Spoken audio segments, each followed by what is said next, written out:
सोचिए, अगर वो पौराणिक कथाएं जिन्हें हम बचपन से सिर्फ कहानियां समझकर सुनते आए हैं, असल में हमारे इतिहास का कोई खोया हुआ अध्याय हो तो चलिए आज गोता लगाते हैं एक ऐसे ही गहरे रहस्य में, भगवान कृष्ण की उस खोई हुई नगरी द्वारका की तलाश में। बात है साल 1983 की।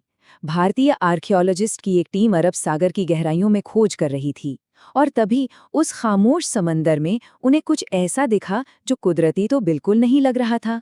कहते हैं उस वक्त उनके शरीर सन्न रह गए, सांसें थम सी गईं और उनकी आंखों के सामने जो नज़ारा था वो हमारे इतिहास की नींव हिलाने वाला था। पानी के नीचे इंसानों के बनाए ढांचों का एक पूरा का पूरा शहर सा बिछा हुआ था। और बस इसी एक खोज ने उस सवाल को फिर से जिंदा कर दिया जो सदियों से पूछा जा रहा था। क्या 5000 साल पुरानी एक महान कथा जिसका जिक्र हमारे प्राचीन ग्रंथों में मिलता है वाकई सच हो सकती है? तो इस खोज के पीछे की कहानी क्या है, चलिए सबसे पहले उस कथा को ही जानते हैं। हमारे ग्रंथों के मुताबिक मथुरा छोड़ने के बाद भगवान कृष्ण के लिए एक ऐसी नगरी बसाई गई थी जो किसी कल्पना से कम नहीं थी। उसका नाम था द्वारका। कहानियों में ऐसा कहा गया है कि भगवान कृष्ण की प्रार्थना पर समुद्र देव खुद पीछे हट गए थे और उन्हें 12 योजन जमीन दी थी। और ये कोई छोटी मोटी जमीन नहीं, पूरे 12 योजन, जो आज के हिसाब से करीब करीब 153 किलोमीटर बनते हैं। मतलब एक ऐसा शहर जो सीधे समुद्र से जमीन लेकर बनाया गया था। और सुनिए, ये कोई छोटा मोटा शहर भी नहीं था, ये तो भव्यता की मिसाल था। शास्त्रों में लिखा है कि इस एक शहर में 9 लाख से भी ज्यादा आलीशान महल थे। जरा सोचकर देखिए कितना विशाल और शानदार रहा होगा ये शहर। और कहते हैं कि इसे किसी और ने नहीं बल्कि खुद देवशिल्पी विश्वकर्मा ने डिजाइन किया था। दीवारें सोने की, फर्श चांदी के और हर कोना कीमती रत्नों से चमकता था। पर यह सिर्फ सोने चांदी की चमक नहीं थी, ये उस जमाने की सबसे एडवांस्ड, सबसे मॉडर्न सिटी प्लानिंग थी। एकदम सलीके से बनी सड़कें, एक बड़ा सा बंदरगाह और पानी की बेहतरीन व्यवस्था। सच में धरती पर स्वर्ग जैसा। लेकिन जैसा कि अक्सर होता है, हर सुनहरी कहानी का एक स्याह पन्ना भी होता है। और द्वारिका की ये शानदार कहानी भी एक विनाश की तरफ बढ़ रही थी। एक ऐसी तबाही जिसकी कहानी 2 श्रापों से लिखी गई थी। कहते हैं द्वारका की तबाही की वजह बने 2 शक्तिशाली श्राप। पहला, महाभारत युद्ध के बाद अपने 100 बेटों को खोने वाली रानी गांधारी का, जिन्होंने कृष्ण को श्राप दिया कि उनका यदुवंश भी ठीक वैसे ही आपस में लड़कर खत्म हो जाएगा। और दूसरा, कुछ नाराज ऋषियों का श्राप, जिससे एक लोहे के मुशल यानी एक गधा ने जन्म लिया जो पूरे वंश के विनाश का हथियार बनने वाला था। और फिर होनी को कौन टाल सकता था? वो श्राप एक एक करके सच होने लगे।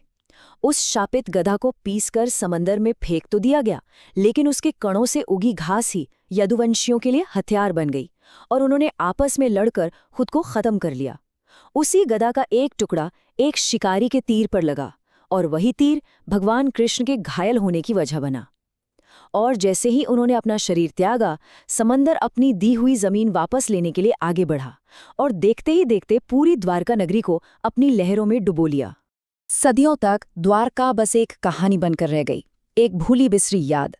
लेकिन फिर आई 20वीं सदी और कुछ ऐसे लोग सामने आए जिन्होंने ठान लिया कि इस कहानी को इतिहास के पन्नों में ढूंढ कर ही रहेंगे।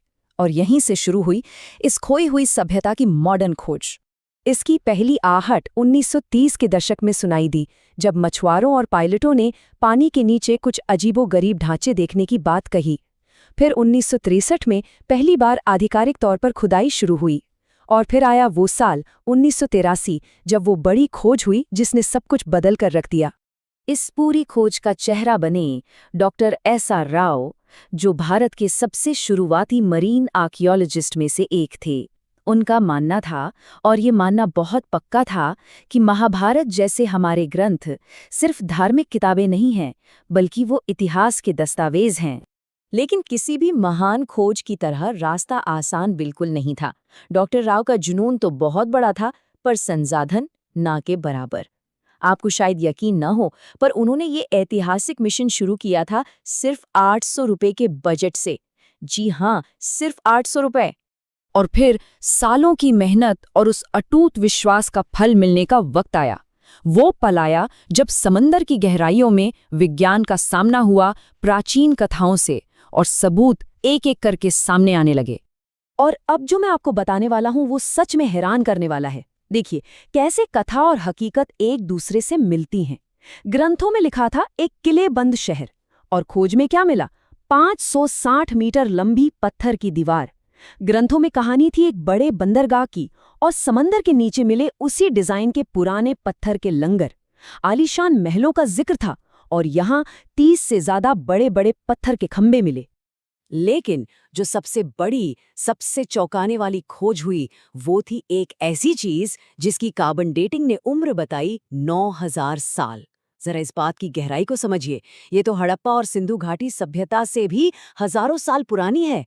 ये खोज सिर्फ द्वारका को सच साबित नहीं करती, ये हमारे पूरे इतिहास की किताबों को फिर से लिखने पर मजबूर कर सकती है।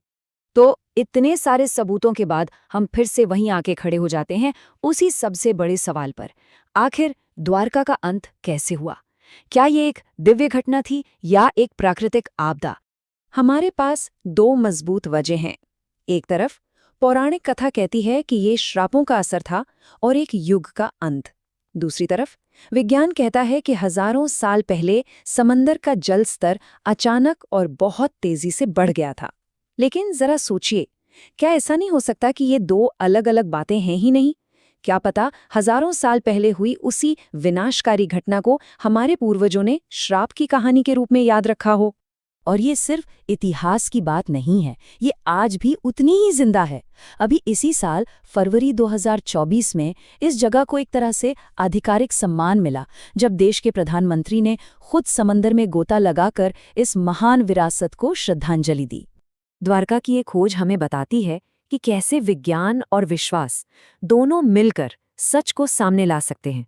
और ये हमारे सामने एक बहुत ही दिलचस्प सवाल छोड़कर जाती है कि अगर द्वारका की कथा सच हो सकती है, तो हमारे ग्रंथों में छिपी और कौन-कौन सी कहानियां हैं, जो सिर्फ कहानियां नहीं बल्कि अपने खोजे जाने का इंतजार कर रहा इतिहास है।